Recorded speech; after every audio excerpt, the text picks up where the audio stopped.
Muito bem, estamos de volta com o programa Doctor Entrevista.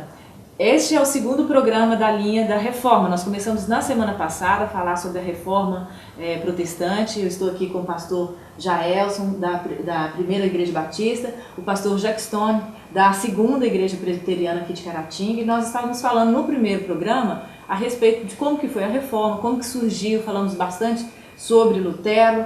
Mas como o programa, o tema é extenso, nós resolvemos fazer esse segundo programa. No primeiro programa nós fizemos esse resumo mesmo desse início da Reforma, como que foi, quais as vantagens que trouxeram, né, que trouxe a Reforma. Mas nós não falamos das 5 solas, que foi um documento muito importante, né, acho que foi, podemos dizer que foi o mais importante da Reforma ou não? Não sei se é um documento em si, você poderia falar que é um documento. Os solas da Reforma Protestante, é um dogma? Eles estão presentes ali nos escritos dos reformadores, quando você pensa nisso. Os 5 solas estão em latim: sola Scriptura, sola Gratia, sola Fide, solus Christo e soli Deo Gloria. Então, eles estão em latim. Depois o pastor explica o que é. Apesar que eles já é muito. É bem tranquilo. Já está bem claro aí. Eles são uma relevância das mensagens naquela hora. Mas eles vão aparecer, esses 5 do jeito que a gente conhece, no início do século XX. Então não houve escrito como os 95 teses? Não teve alguém escrevendo sola Gratia, sola Fide, mas você tem alguém falando o tempo todo, a gente só confia nas Escrituras, a gente só confia em Cristo, a salvação é pela fé somente. Lembrando que esses solas, eles têm um cunho soteriológico. O que é isso? Tem a ver com salvação. Já que o dilema é a salvação, que a gente falou no programa anterior, o homem tem dúvida de como ser salvo, esses 5 solas e essas 5 ênfases na mensagem dos reformadores tem a ver com isso. Toda hora, né? É Cristo só que salva, é só a fé que salva, é só a graça. A Escritura é a única autoridade, a autoridade maior, pelo menos absoluta, são as Escrituras.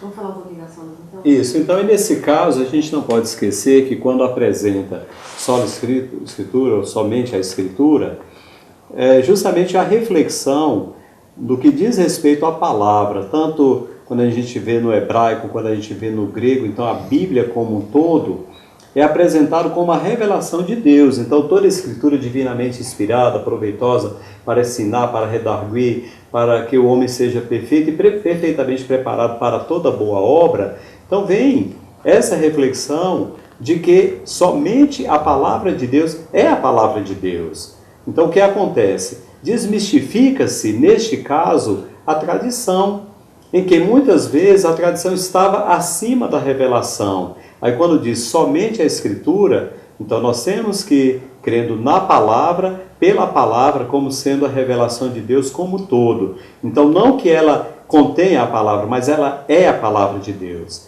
Aí quando chega na questão de somente Cristo, é retorno a salvação é por meio de Cristo. Quando enfatiza em nenhum outro há salvação, porque debaixo do céu nenhum outro nome há dado entre os homens pelo qual devamos ser salvos, então a salvação é somente por meio de Jesus Cristo.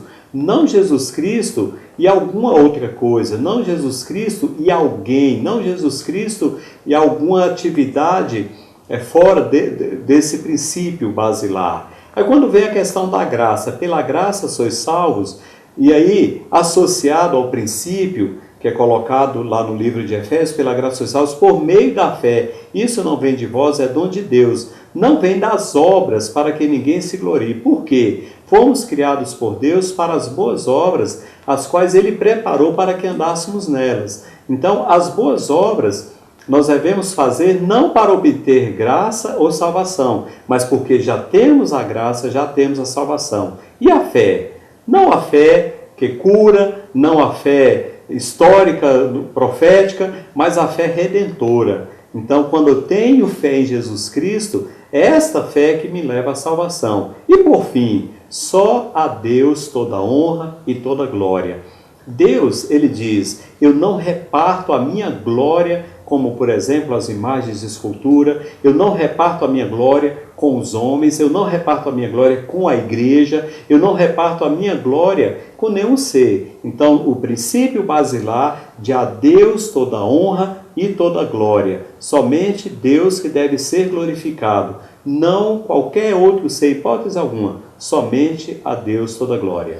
Valesca, só pegando a parte na palavra do pastor, a igreja sempre falou essas verdades. Isso. Seria injusto da nossa parte dizer que a igreja não falava de Cristo, não falava das Escrituras, católica, né? A igreja católica. A grande questão da reforma é o sola, o somente. O que o pastor explicou aqui com maestria. É somente essas coisas. Então não precisa de muletas, né? De muletas. Não precisa de apoio, de suporte e de adendos a essa verdade, a essas verdades, né? É isso aí. Você estava me falando do intervalo, para o pastor Jackson, que Martinho Lutero foi, quando colocou as 95 teses, era um e morreu um outro Martinho Lutero, né? O que houve nesse meio campo aí, o que aconteceu? Eu sei que ele traduziu a Bíblia para o alemão, né? Acabou com as missas em latim. O que aconteceu nesse período? Que ele também, algumas vezes, era bem radical. Né? O homem amadurece, né? O que se espera de todo homem. Ele está dentro de um sistema e ele vai carregar esse sistema por muito tempo. Não é tão simples assim. Tem hora que você vai olhar para Lutero e você vai falar bem assim, ele é o reformador, mas ele continua com práticas católicas. Tem coisas que vão ser mudadas bem no processo. Outros significados vão ser dados a verdades que estavam ali implantadas há algum tempo.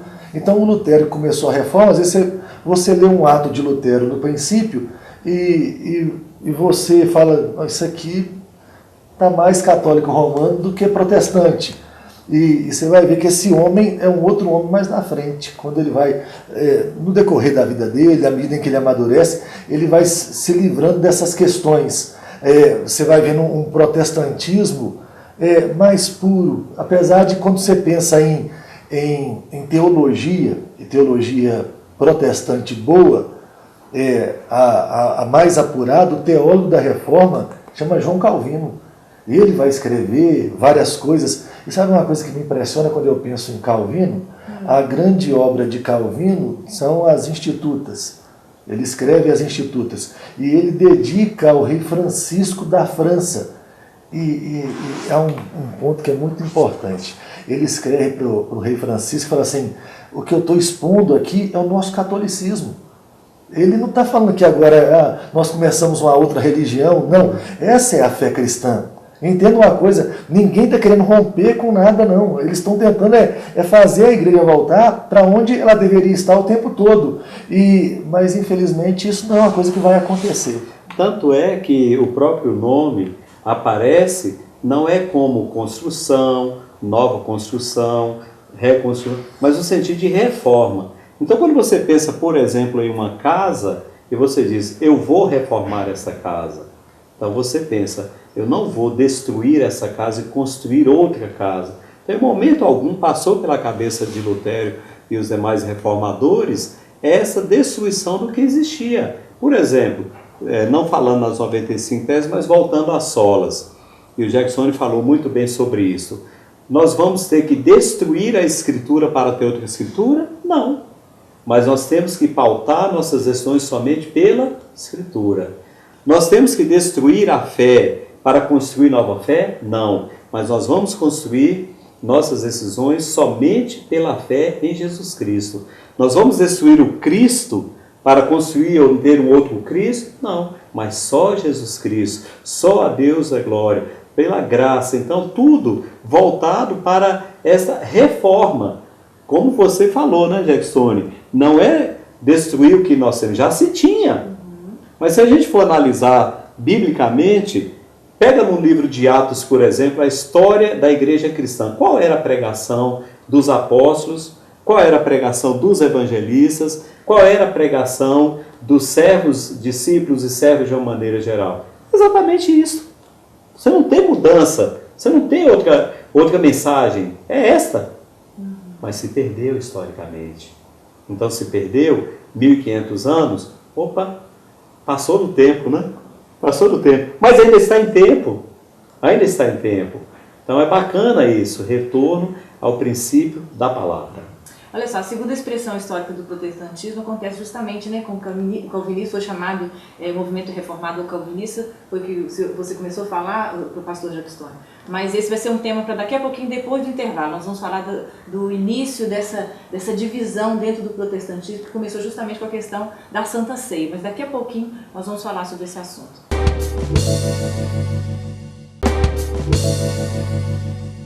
Voltamos com o programa Docto Entrevista, eu recebendo aqui hoje os dois pastores aqui de Caratinga, o pastor Jaelson, da Primeira Igreja Batista, e o pastor Jackson, da Segunda Igreja Presbiteriana aqui da cidade.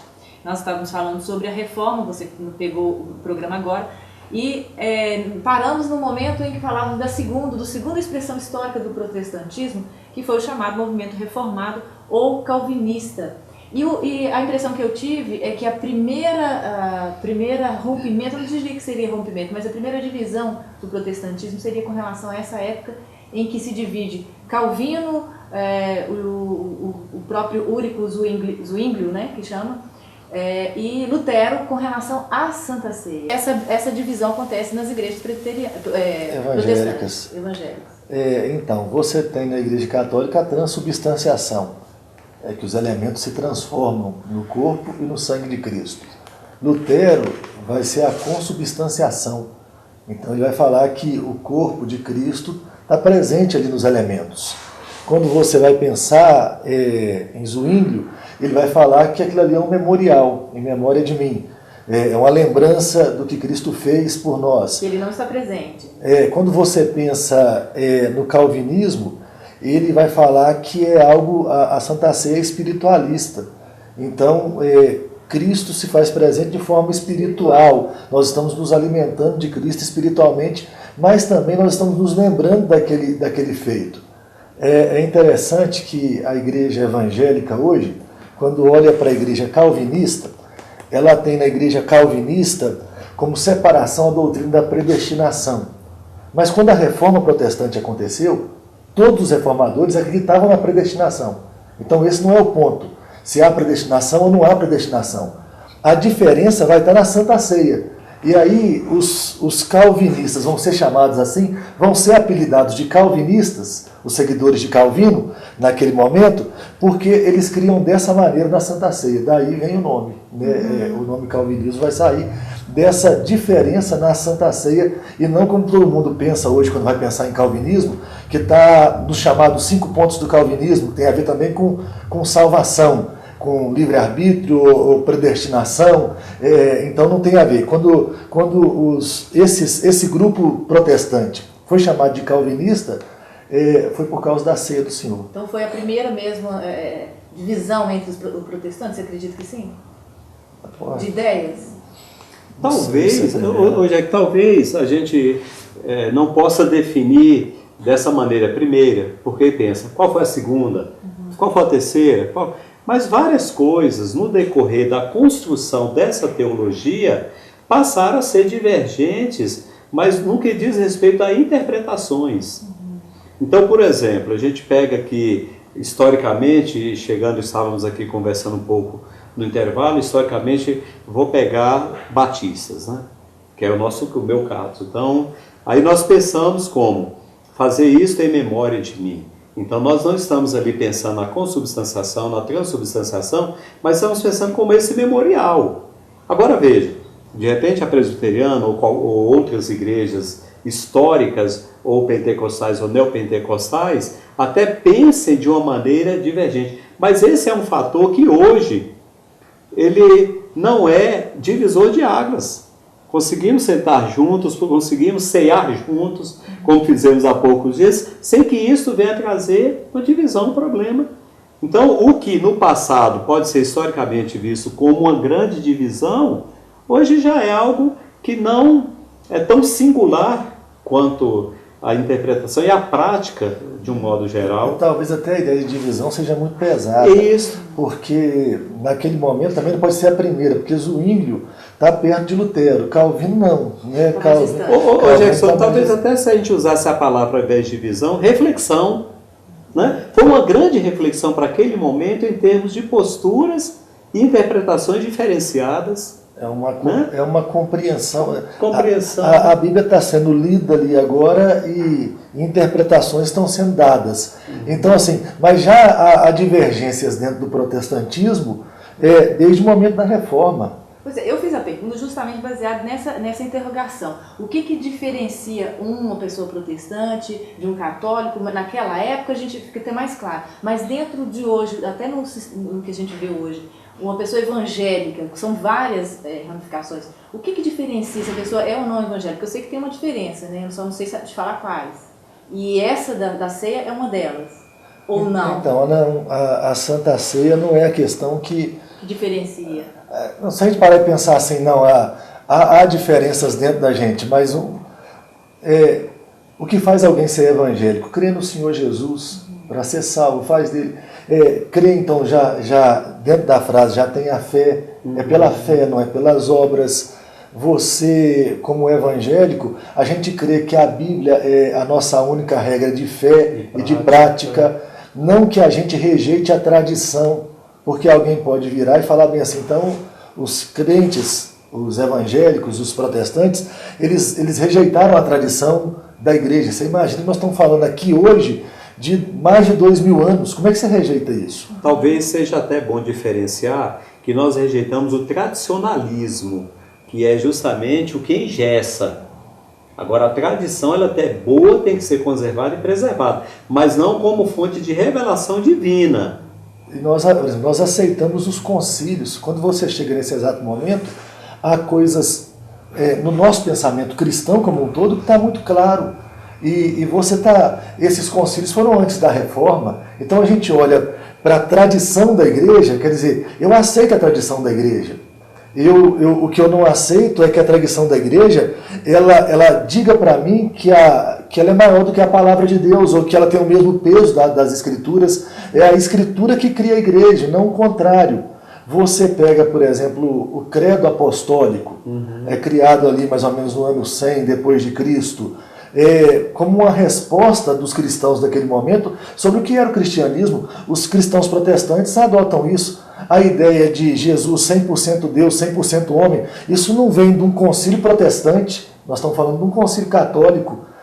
Então uma coisa... A questão do próprio cano, a formação do cano, né, a questão dos 70, a Septuaginta, a formação da Bíblia, tudo é uma questão de uma tradição histórica e que a gente não rejeita. Que é recebida por nós. Exatamente, sem questionamento, né? Nós nos compreendemos como anões nas costas de gigantes, né? Você consegue enxergar além, porque tanta gente boa escreveu tanta coisa e pensou e lutou pela fé cristã. Então esse amadurecimento tem a ver com todo esse arcabouço histórico. Ele só não tem o mesmo peso revelacional. A tradição não é a revelação para nós. A revelação para nós são as Escrituras Sagradas. E aí é quando você colocou a respeito dessas questões, e eu volto principalmente porque pastoreando pastores, constantemente nós estamos falando sobre esse assunto e conseguimos sentar à mesa juntos, sem que isso seja um problema ou uma dificuldade, exatamente porque você colocou sobre o ser evangélico. Hoje, o que nos une é muito mais forte do que aquilo que nos separa. Então, se de repente, quando a gente verifica igreja A, B, C ou D ou qualquer um, então crê de uma maneira ou pratica de uma maneira, tem uma história, tem vários aspectos, mas quando eu falei aqui com o Jackson, eu creio, só Jesus Cristo salva. Ele crê, só Jesus Cristo salva.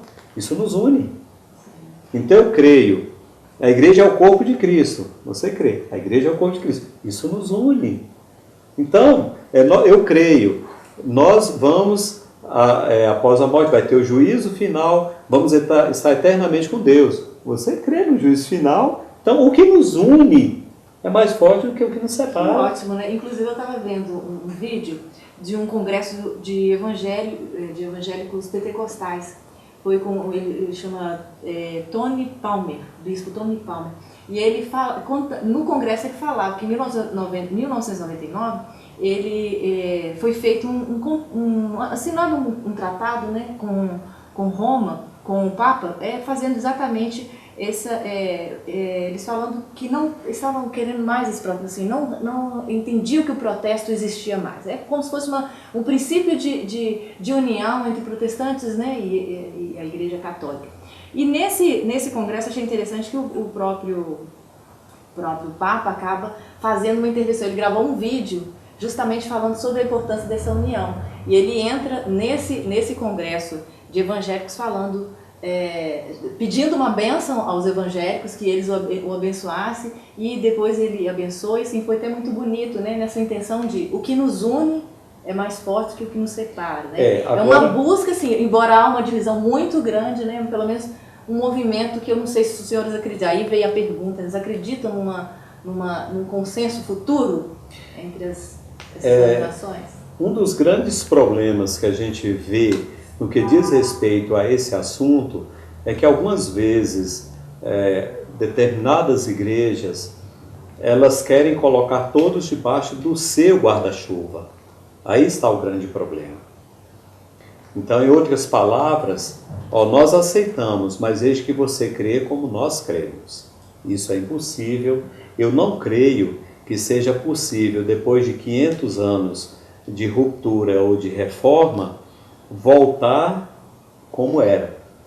Eu não creio. Não sei, o Jack, o que você pensa, mas eu não creio. Agora, o que eu quero enfatizar é que as coisas que eu citei há pouco, elas, ainda que doutrinariamente, ainda que a gente pegue em termos de denominação, tal denominação, denominacionalmente, nós tenhamos diferenças, mas a gente tem que entender que não são divisores de águas. Eu vou pegar alguns exemplos.